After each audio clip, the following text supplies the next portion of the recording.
Alive and alert on the north side of the dirt. It is your man D-Real coming at you with another Be Real with D-Real, where edutainment is what I do. This is going to be that, or at least the start of, I might do more, depends on how y'all receive it, a Black Panther Rogues Gallery video. What's the first thing you're saying? D, how you doing a Black Panther Rogues Gallery video in a Death of Superman t-shirt? Will you stay focused, please? Anyways, before I get off into what I want to get off into, I need y'all to do what y'all always do for me. Comment, like, subscribe, and share to the Be Real with D-Real page so that when new material comes out, you get it. Like this right here. If you're digging what a brother shoveling, put some dirt in my bucket, comment, like, subscribe, and share to the page. All right. Now, the whole time I was doing that Panthers Rage story, I was saying to y'all, man, T'Challa got a Rogues Gallery. T'Challa got a Rogues Gallery. It's not our fault that writers and editors at Marvel don't see, oh, hey, there was like 1, 2, 3, 4, 5, 6, 7, 8 guys alone in that storyline. And then there's another 2 or 3 in this storyline. And then there's 4 more in that storyline. And there's another one there. And there's another one there. Long story short, T'Challa has faced way more antagonists than Claw, Killmonger, and Man-Ape. But for some strange reason, the only ones that we tend to associate with T'Challa are those 3, and Doctor Doom to a lesser extent. But hopefully I am able to shed, you know, a little bit more light by showing y'all some characters that are indeed viable as villains, with a little bit of tweaking, with a little bit of retconning, with a little bit of, you know, doing what we do to characters in comics. T'Challa could have a very solid Rogues Gallery. Don't believe me? Let me show you what I'm talking about. Okay, I'm gonna hit on 3 just in this video. If y'all want to see more, let a brother know. First one is Wind Eagle. First, that's a lame ass name. It probably would have been worse if they called him Black Eagle.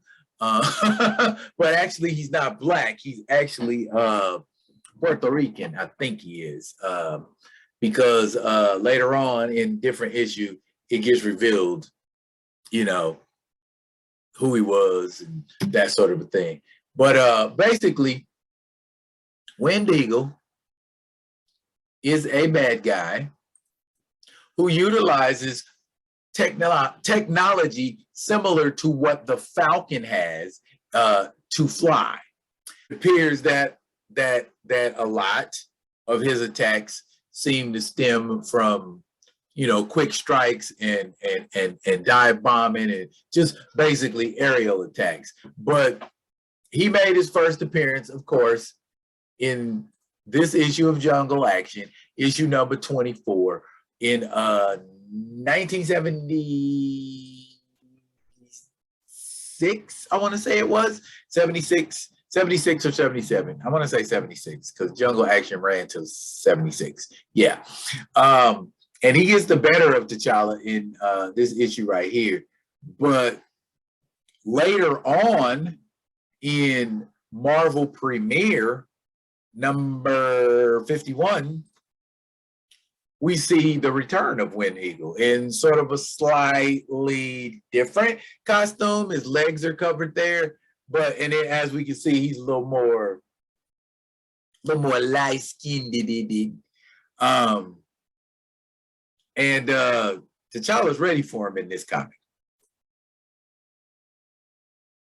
As you can see, T'Challa was very ready for him in this comic. I did a a video on this storyline that ran through Marvel Premiere, which is lauded mainly as the conclusion to that Jungle Action Panthers Rage storyline. So Wendigo ends up dying. He gets shot by a sniper in that very same issue.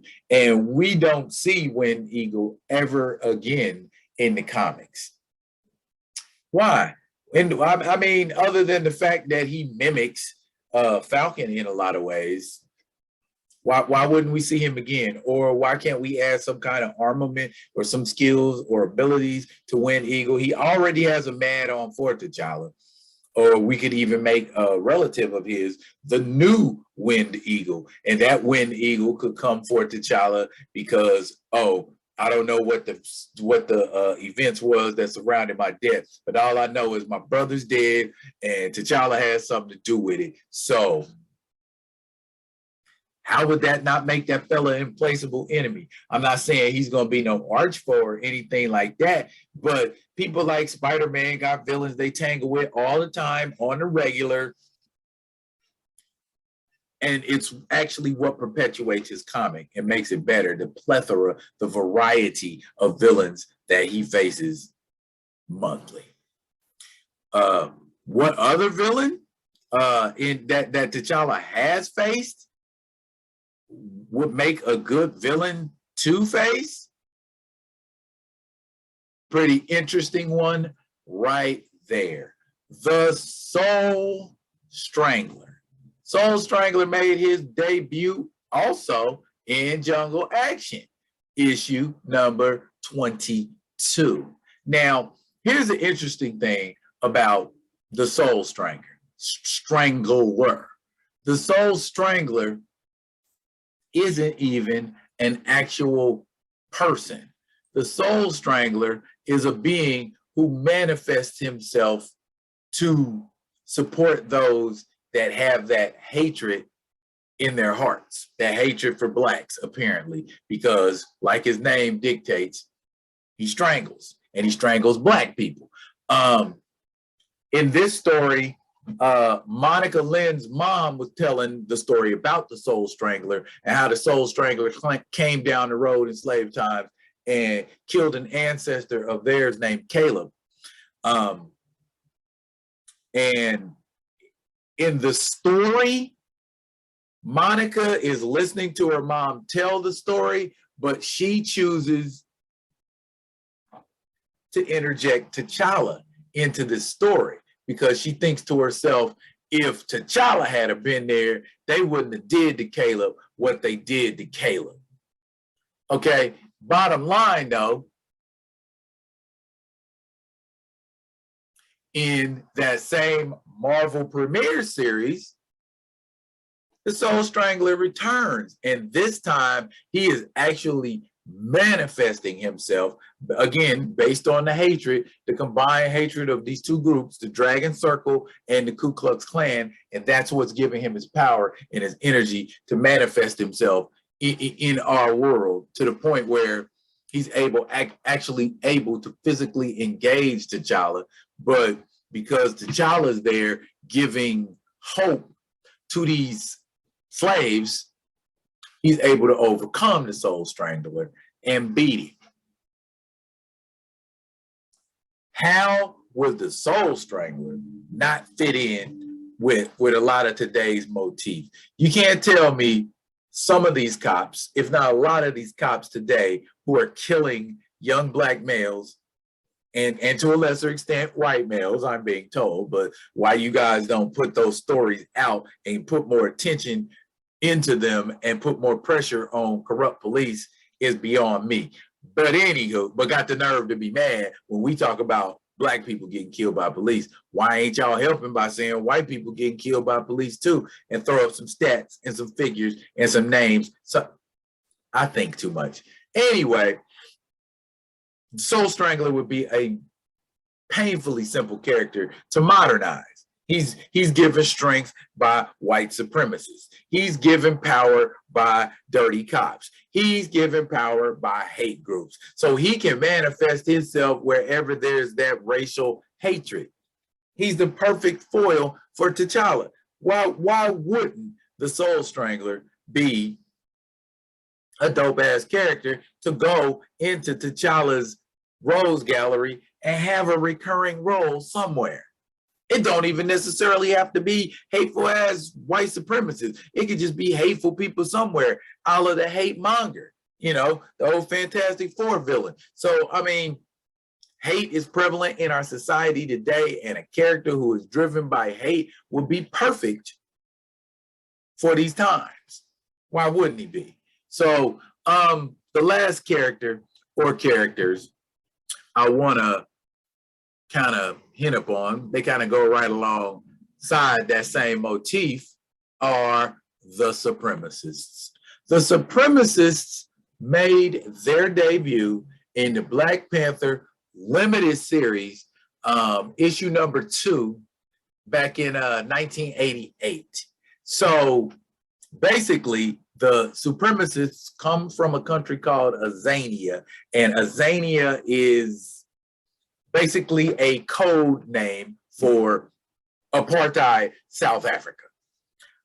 And that group consists of Barricade, whose powers is basically to erect shields. Vortrekker, just like his name says, he's a hunter tracker type. White Avenger, wow, does it get any more racist than that? But White Avenger is basically a South African Superman. You have Hunger, who has the ability to drain energy from people. Captain Blaze, pretty much your obligatory fire-based character. And of course, Harrier, who is a character who flies and fires tasers of some sort. These guys basically came to Wakanda to face off against T'Challa, and T'Challa, having the abilities and skills that he has, was still able to deal with basically a group of freaking, I don't know, I wouldn't liken them to the Avengers. I wouldn't necessarily liken them to the Justice League either, but with somebody like White Avenger in their ranks and these other characters, that is pretty much who they are and get handled. Now, after being humiliated by T'Challa, do you think this group of supremacists are going to take that lion down? Are they going to come back for another round, a second round, a third round? Of course they are. Hate never truly dies. And these are some of the most hateful bastards I ever seen in comics. And we're proud to be hateful. So they fall in the very category of villain. Why are these characters not recurring? Besides the fact that they're trying to cancel Black Panther and his comic and every vestige of him, this would be the adrenaline shot that Black Panther's brand needs, in my opinion. Damn following the movie plot, because it's clearly not going anywhere that benefits T'Challa. So if we're trying to benefit T'Challa, the Black Panther, the character who the damn comic book is named for, give him a rogues gallery. Give him some villains he can face off against, some original villains like these ones I named. Not let's throw Doctor Doom in there and he can be T'Challa's villain. Hell, Doctor Doom is everybody's villain. Everybody at one time or another. Spider-Man, issue number 5, the 5th issue of Spider-Man, faced off against Doctor Doom. You see what I'm saying? Doctor Doom is just a villain. He don't count. Magneto, he don't count. You know what I'm saying? Those kind of villains, the villains that have a team or a hero who is their villain, like how they kind of tried to pawn Kingpin off on Black Panther when T'Challa was watching Hell's Kitchen for Matt, you know, after the Shadowland storyline. So give him some, he's got original characters that he can face off against. So just that little touch, y'all. What do y'all think? Can T'Challa have a solid rogues gallery to where he can have a series that will run longer than 15 issues, that'll run longer than 30 issues, that'll run longer than 60 issues? You know what I'm saying? Y'all talk about the 200th issue of Black Panther during the John Ridley run. Don't you have to have consecutive issues for it to be a 200th issue? Black Panther had a run in Jungle Action. It stopped. Then that run ran in, then he got his own comic in 77, and that ran for 15 issues. Then that was gone. Then he had the limited series in 88. Then that was gone. Then he had a story that ran through Marvel Presents, and then that was gone. And then we had the Christopher Priest run. That ran for about 60 issues or so. Then that was gone. Then we had the Hudlin run, and then that ran for about, 40, 50 issues, and then that was gone. And then we had the Ta-Nehisi Coates run, and then that ran for about 20, 25 issues, and then that was gone. How are you trying to say the 200th issue of Black Panther, and Black Panther hasn't had a comic that ran through one congruent comic like Spider-Man, like the Avengers? The original run of the Avengers ran for what, 400, 500 issues before they went to another volume? The first volume of Fantastic Four ran for how many issues before we had to deal with another volume? You see what I'm saying? T'Challa's runs end way too quickly. And I think the reason for that largely is because he does not have a solid rogues gallery. He has Killmonger, Claw, and Man-Ape. We need villains to show up, no matter how minor or how super powerful they are. We need a group of villains to show up. Spider-Man got so many villains, you can take 6 of them and make a whole group. Captain America has a rogues gallery. Iron Man has a rogues gallery. Thor has a rogues gallery.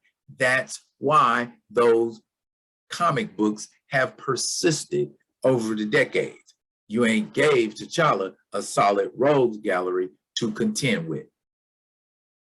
What y'all think? Am I whistling Dixie or am I on to some stuff? Let me know. Drop it. Drop it. Drop it in the comments. Got you again. And as always, I will be coming at y'all with another one of them other ones. And until I do, y'all be good to each other.